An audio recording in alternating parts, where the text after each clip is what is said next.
Okay, so if you are thinking about doing a startup practice, here are some tips and tools for you to make sure that you become a profitable and fulfilled first-time practice owner. What I'm going to break down for you in this video is what are the pros and cons associated with starting your own dental practice, and what are some of the things that you can do once you narrow down the site that you want to focus on, as far as what are the pros and cons associated with doing a startup, and what are the important steps you need to follow in order to make this a profitable and fulfilling dental practice for you. So one of the things that this is the second video to a series that I'm putting together to help you determine whether or not you should consider an acquisition or a startup. On the previous video, I discussed, the pros and cons associated with doing an acquisition. And I shared in that video the story of a dentist who reached out to me, who was actually contemplating doing an acquisition.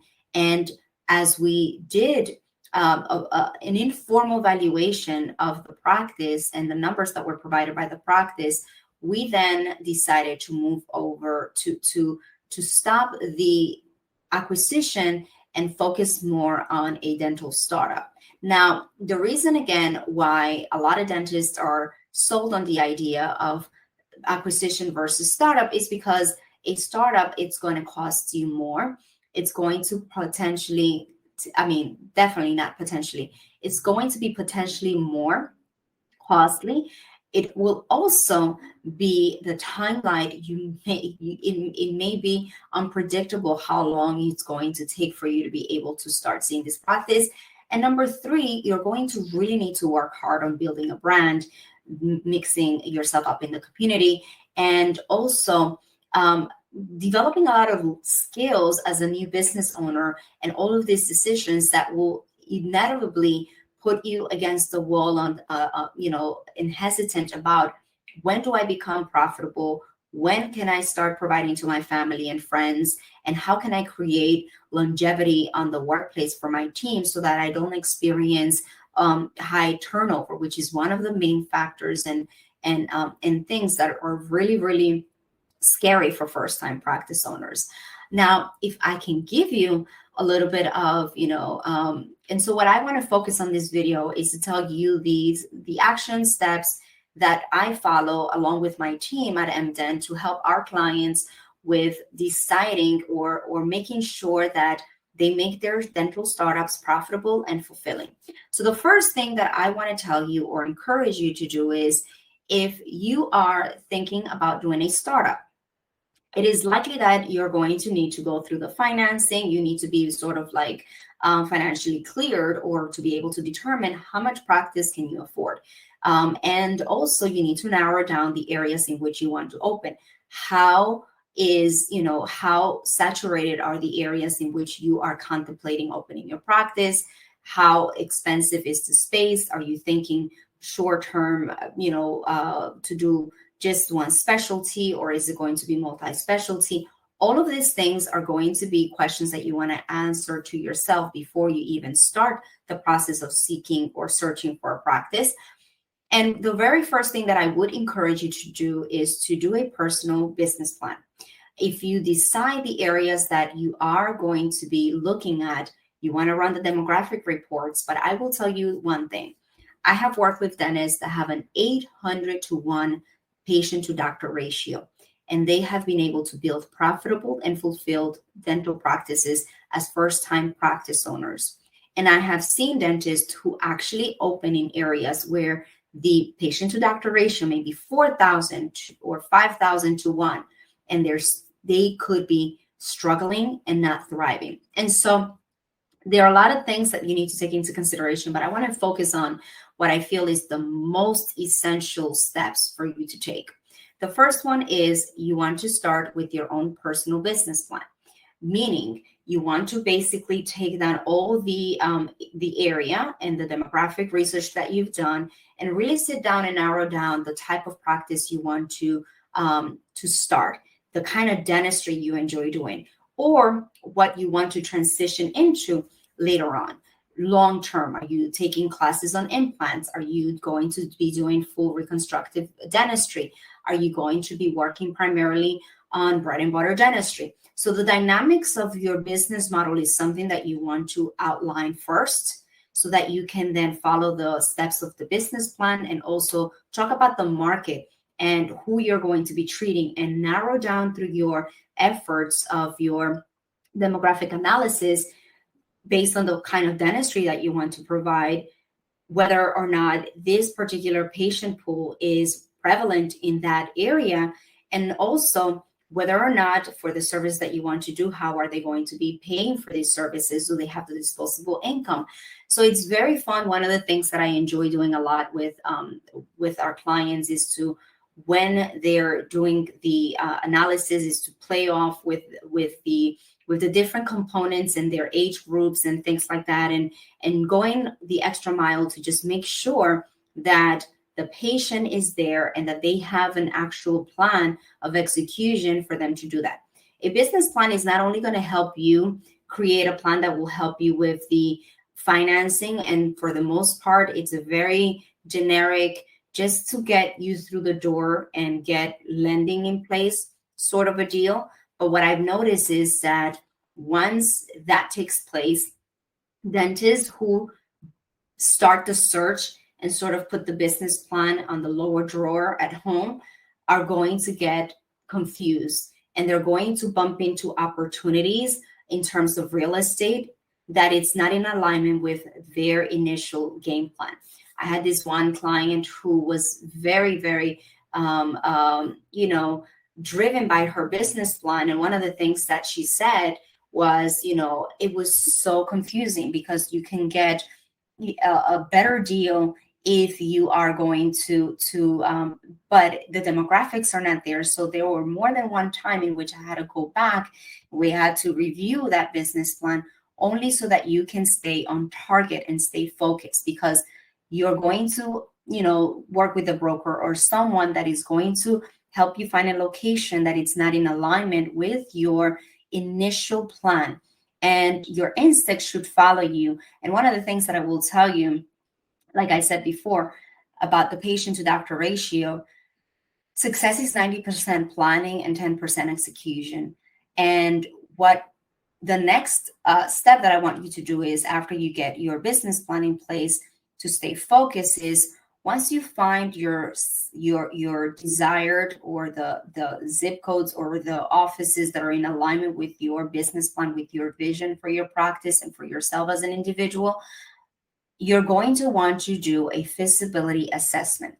This is one of the things that we do for our clients that not a lot of companies do. And I take a lot of pride on, because again, when I started my company about 4 years ago, I was focusing on certain standalone services, and I have been progressively evolving and adding people to the team that have been able to make it so much that we provide like an actual blueprint for our clients. And so that's exactly the whole purpose of my video today, is to tell you what you should do if you're doing a startup. On my previous video, I talked about the acquisition and exactly what you should consider and do in order to protect yourself and make informed decisions.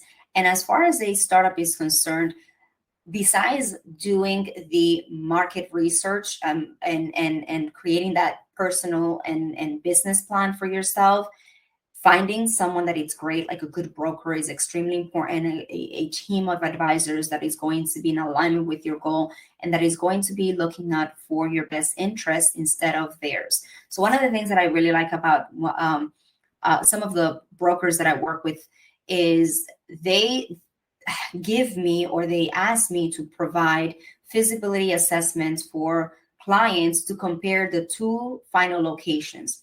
Just finished doing this for one of our most current clients about 2 weeks ago, and we lay down exactly what the funds that would be given by the bank, by the square footage. We narrowed down like the contribution of the building for the build out, and we took into account all of these different components, but we also had the business plan to back it up, and whether or not, based on the business model, insurances are part of the mix. And if insurances are part of the mix in the business model, what action steps are we going to take? What is going to be the break even? And then creating that blueprint to help us determine our revenue projections based on real numbers, so that when you start your dental practice from scratch and you have already given up on the idea of doing an acquisition where you knew there was secure cash flow, you have a blueprint and you can sit down and see, I need this many patients in month one.